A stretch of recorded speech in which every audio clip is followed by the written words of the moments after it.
Welcome to the Great Detectives of Old Time Radio. From Boise, Idaho, this is your host, Adam Graham. If you have a comment, email it to me, box13@greatdetectives.net. Follow us on Twitter at Radio Detectives and become one of our friends on Facebook, facebook.com/Radio Detectives.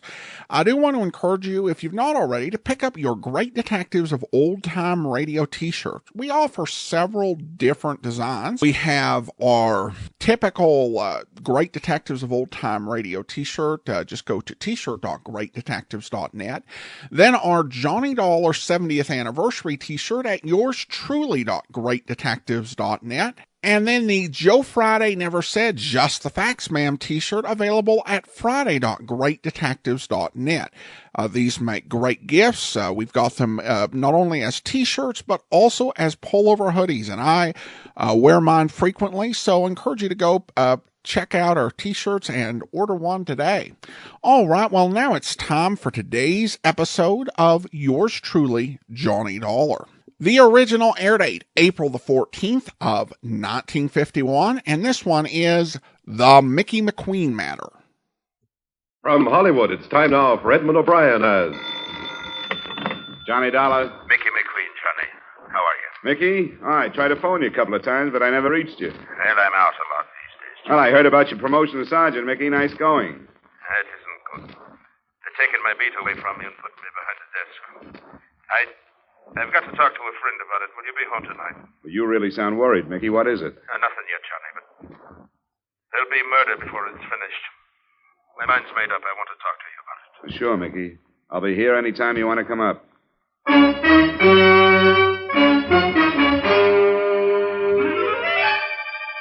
Edmund O'Brien in a transcribed adventure of the man with the action-packed expense account, America's fabulous freelance insurance investigator. Yours truly, Johnny Dollar.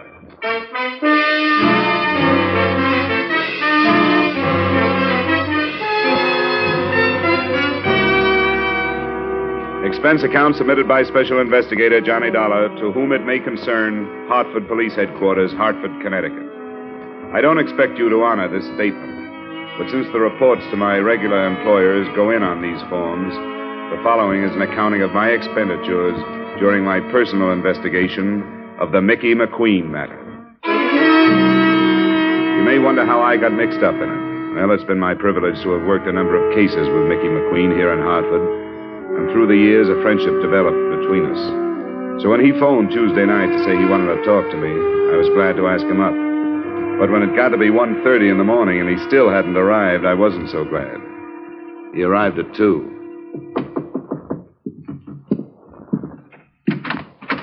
I'm sorry I'm late, Johnny. Yeah, what held you up? I was about to drop off. I had to think, Johnny. You're in uniform, Mickey. What about your beat? Yeah, my beat won't miss me. After 20 years of walking it from dark till dawn, checking its doors and passing the time of night with its people, drunk and sober. Is it too late for a drink, Mickey? I got your brand, some Irish. Yes, that was good of you. I've been a good policeman, Johnny. I can say that without sounding like I'm stuck on myself, can't I now? Oh, I've never heard anybody else say anything else, Mickey. And I've got more friends to my credit than I have arrests. I'll say that. But I've got a quiet beat. I think there are quieter beats in town. Maybe you're lucky. Here's to it. All right. But be careful what it is.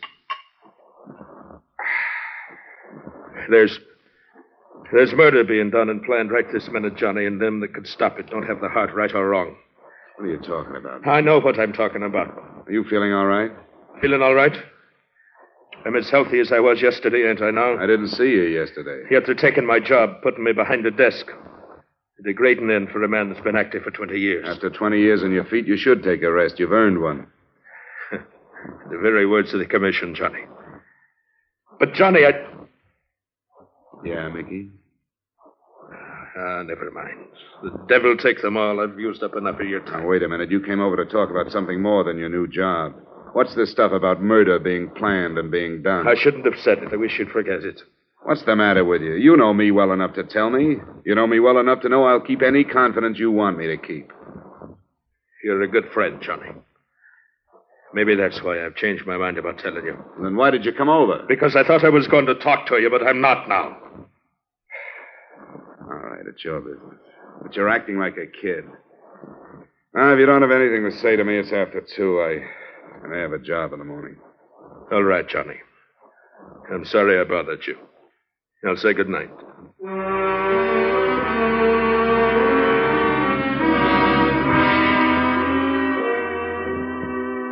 I didn't sleep very well for the rest of the night. In sort of a half doze, parts of Mickey's conversation kept coming back to me. And the more sleep I lost over it, the more I wished I had been less grumpy and more sympathetic. There wasn't a job for me the next day, and right after noon I decided to drop by his apartment and find out his mood when he was off duty.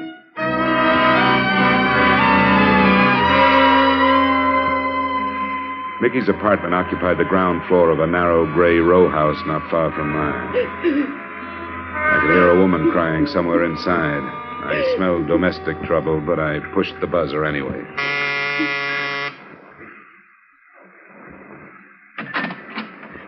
Are you the... I'm Johnny Dollar, a friend of Mr. McQueen's. Oh, yeah, Johnny Dollar. He said to phone you if I ever needed. Is he home? In there. She pointed in the direction of a door smaller than the outside door, the door to either a bathroom or a closet.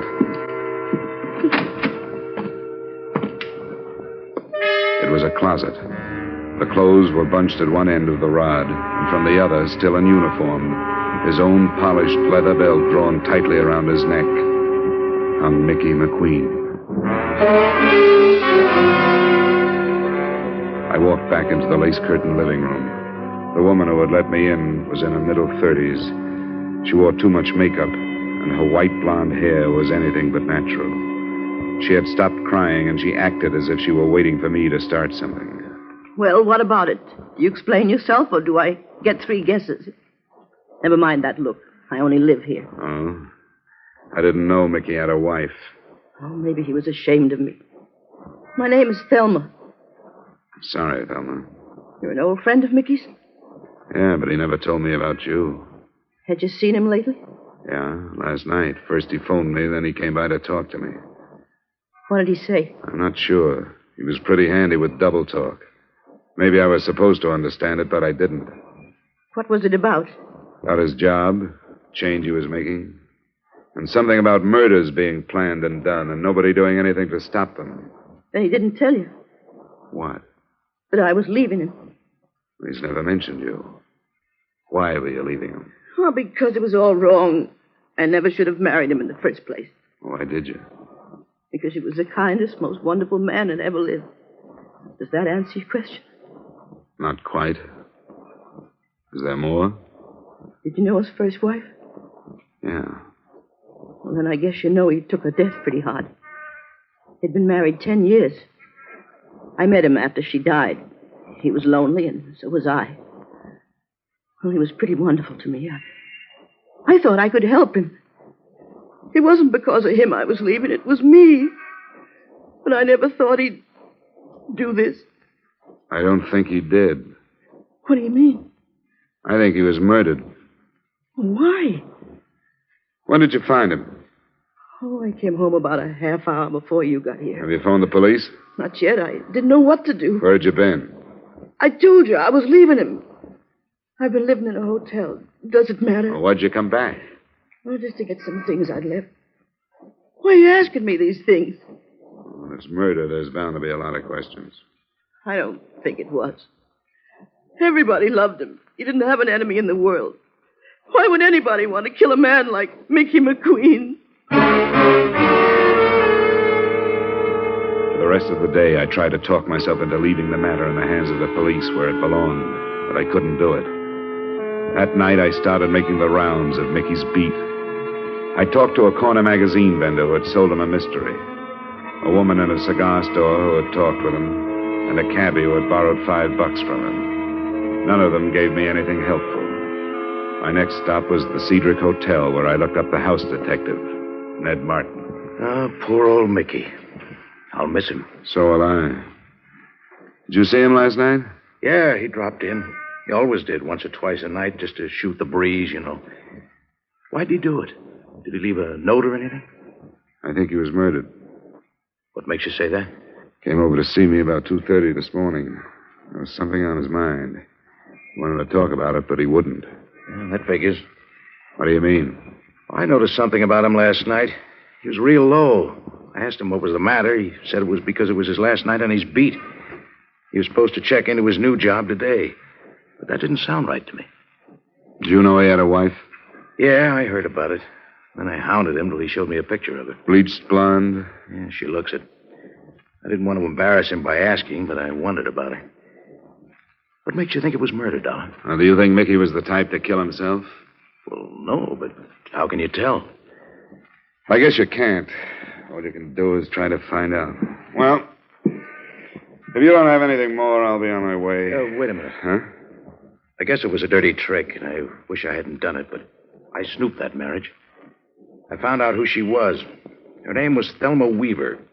She did a couple of years at Joliet. Where'd you get that? Things like that don't stay hidden. I'd drop it if I were you. I really would. What are you holding out on me? It's for your own good, Johnny. I'll shake it out of you if I have to. Okay, hero. You know Fred Koo, the Calcutta Club over in Bartlett? I know of him. He's a police informer, isn't he? They're part-time. Uh-huh. If you won't take my advice and forget it, go talk to him. And don't tell him who sent you.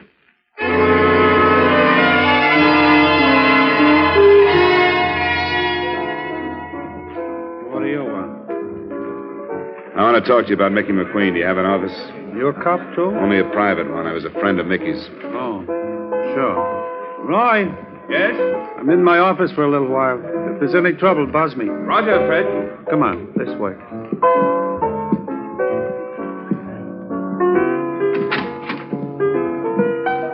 Got quite a crowd tonight, Fred. Sure, sometimes I get a lot of out-of-town trade. Did you see Mickey last night? No, I didn't. I get along fine with Mickey. He won't take any payoff, but he don't push me around. How is he? Do you know his wife? His wife? I didn't even know he was married. Her name was Thelma Weaver before Mickey married her. She did some time in Joliet. Why do you bother me with this? I got work to do. You knew Mickey was dead. No, I didn't know that. I don't see how it would be enough, but it struck me that if somebody knew he was married to an ex-con, they might try to use the information. I suppose you're right. Yeah? Right, Fred. I think you'd better come out. Important? Yes, I think so. Be right out. Pardon me, Dollar. Little trouble outside. Wait here. I'll come right back.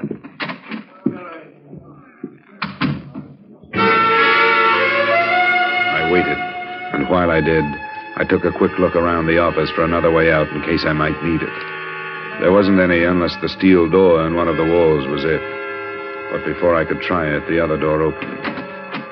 I wasn't expecting Fred Koo to return so quickly, and neither was I expecting who did come in. I didn't expect to find you here, Mr. Dollar. Likewise, Mrs. McQueen.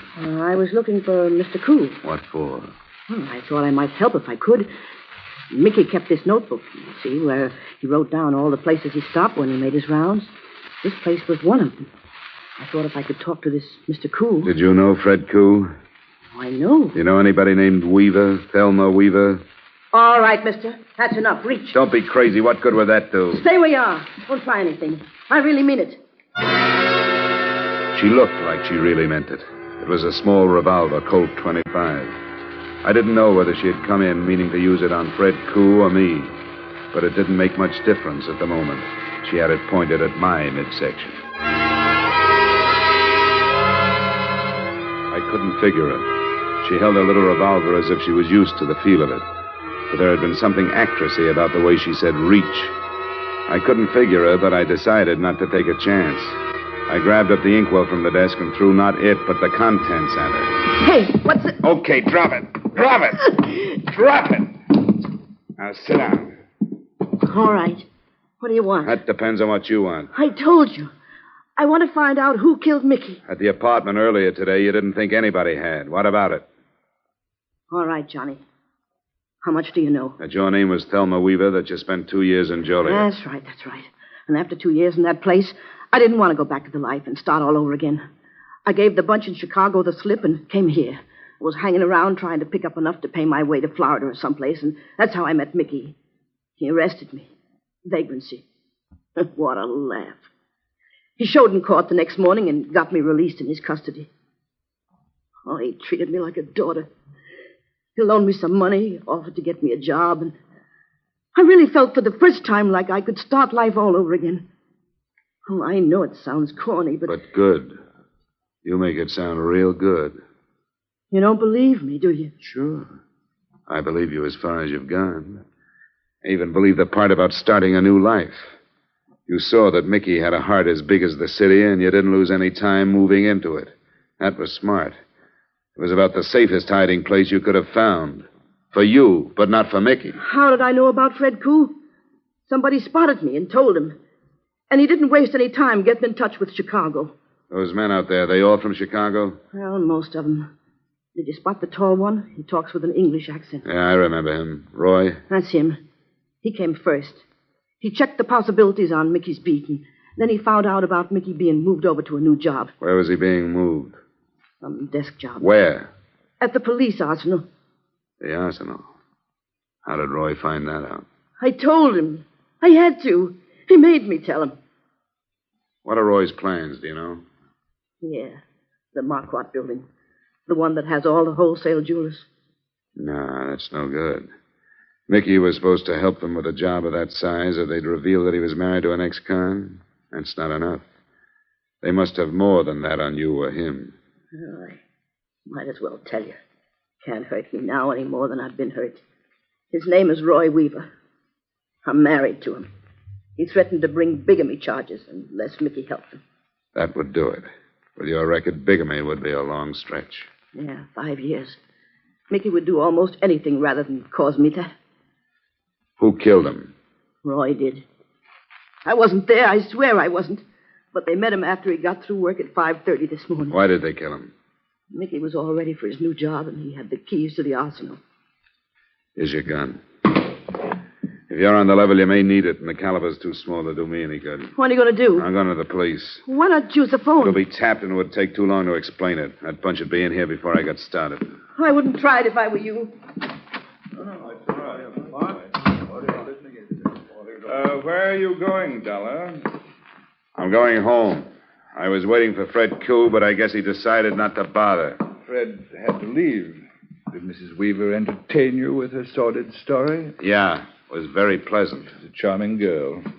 You were going home to think about it. Well, if you don't mind, get out of my way. Carl, Benson. I'm afraid I do mind. I couldn't chance having Fred interrupted at the arsenal. Get out of my way! Hey, where you gone? Come on! That's enough! Ah, that's fine, Carl. Now, shall we go back to the office and wait? Bring him along, Carl. It's a pity you became involved in this, Dollar. I'd hoped there wouldn't have to be any more violence. You did stop him. Yes. Thanks for the buzz, darling. Oh, it was a pleasure. Look what the skunk did to my dress. Did Fred get started all right? He's well on his way. Should be back within the hour. Hey, Mr. Weaver, what do we do with this guy? Oh, keep him out of the way. Put him in there. And see that he stays quiet. Sure. Hey, you. Turn around.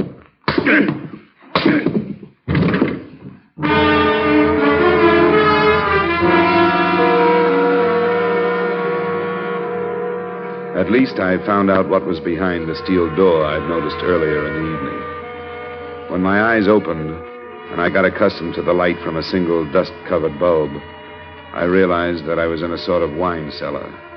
There were some bottles, but most of the storage space was taken up by a large and varied assortment of birdless tools. There were a few weapons, too, but I knew they were nothing compared to what Fred would bring back if the raid on the arsenal was successful. I glanced at my watch at 11:15, and right after that, I heard the heavy latch on the door being turned. I got back into my position on the floor, closed my eyes, and listened. Don't forget the bars, Carl. We'll need them for the inside doors. I got you. Hey, Benson, you take these. I'll bring the rest. You want the guns in there, Mr. Weaver? We won't need them. Crocker. Yeah? Listen closely now. We're behind schedule. Both cars are in back. In the Buick, you'll find the things from the arsenal. Yeah.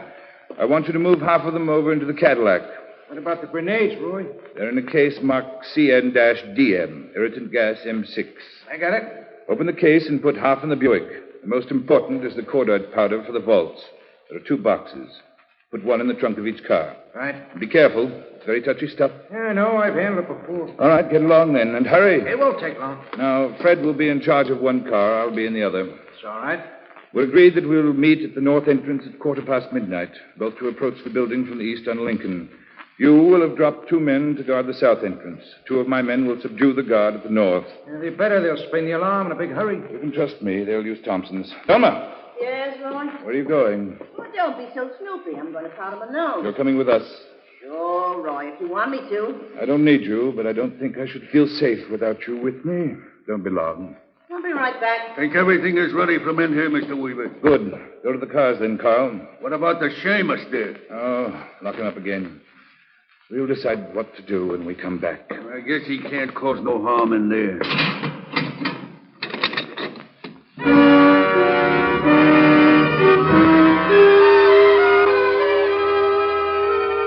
I tried to force the door that time using one of the bars they had left behind, but I couldn't do anything with it. Then I started poking the cement walls. I knew better than to expect to find any other exit, but with the biggest burglary in the history of Hartford underway, I had to do something.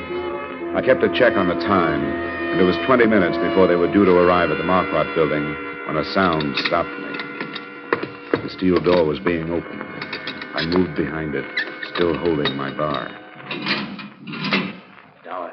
Dollar, it's Ned Martin. You in here? Yeah, Martin. I'm here.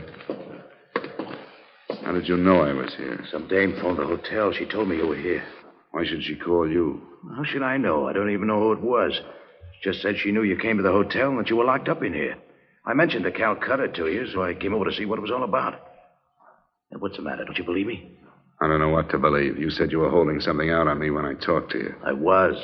I knew Fred Koo was selling the information about Mickey's wife to some guns from Chicago. I knew it could have led to trouble. Why didn't you tell me? You said it was for my own good. I thought it was, and mine too. I didn't want you to know so much you'd have to tell where you learned it, to prove how smart you were. I don't like this kind of stuff. You got a car? Yeah, but it stays right where it's parked till you tell me what's going on. This Chicago bunch raided the police arsenal. They're armed with everything from cordite to Tommy guns. They're going into the Marquardt building in less than 20 minutes. What's that? Wholesale jewelers. Would you take me out there? I'll take you part way if you're crazy enough to want to go. That's good enough. Let's get into the office.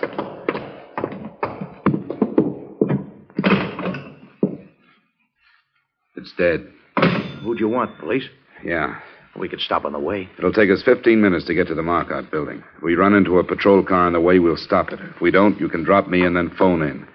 Where's your car?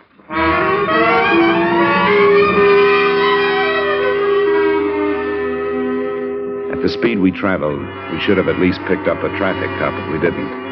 Martin wouldn't take me any closer than the corner of Atlantic and Milton. We reached there at 12 minutes after 12. That gave me 2 minutes to get to the Marquardt building. I didn't make it before they arrived, but it didn't make any difference. Both cars had pulled up and were unloading men. From a doorway about 50 yards down, I spotted Fred Koo and Roy Weaver. Then I saw Thelma. She got out of the Buick and started toward me. Thelma, where are you going? Weaver shouted at her, but she didn't answer. Instead, she stopped, and I saw the little gun glitter in her hand as she turned back to them. Then I saw what she was aiming at. The trunk of the Buick, where the cordite powder was. Thelma! Thelma! Stop it! The car went up in a blast of powder and gasoline, and she moved back toward the other one.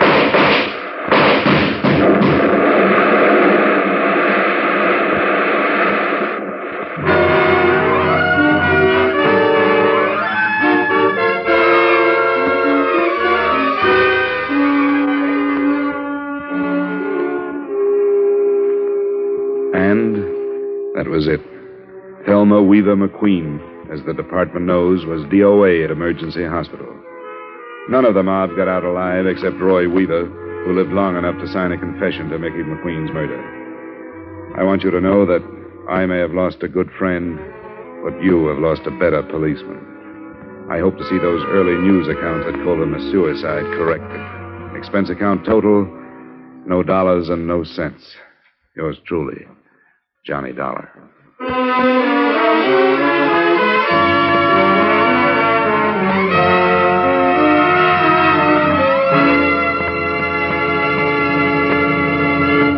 Yours truly, Johnny Dollar, stars Edmund O'Brien in the title role and is written by Gil Dodd with music by Wilbur Hatch. Edmund O'Brien's latest picture is the Paramount Pictures production, The Redhead and the Cowboy. Featured in tonight's cast were Bill Conrad, Martha Wentworth, Herb Butterfield, Jack Moyles, and Ray Hartman. Yours truly, Johnny Dollar, was transcribed in Hollywood by Jaime Del Valle. This is Dick Cutting inviting you to join us next week at this time when Edmund O'Brien returns as Yours truly, Johnny Dollar.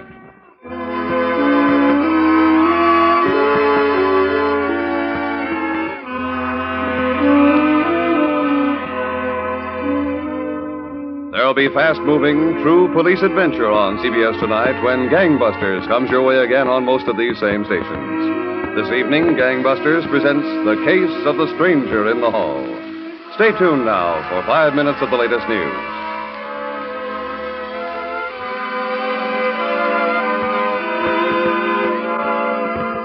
This is CBS, where you laugh at Jack Benny every Sunday night, the Columbia Broadcasting System.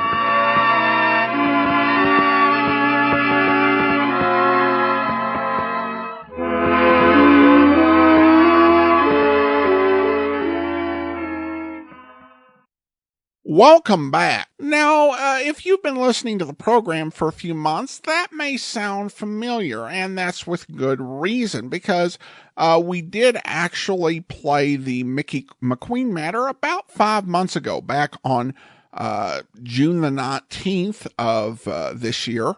And it was originally aired, the story, on August 17th of 1950.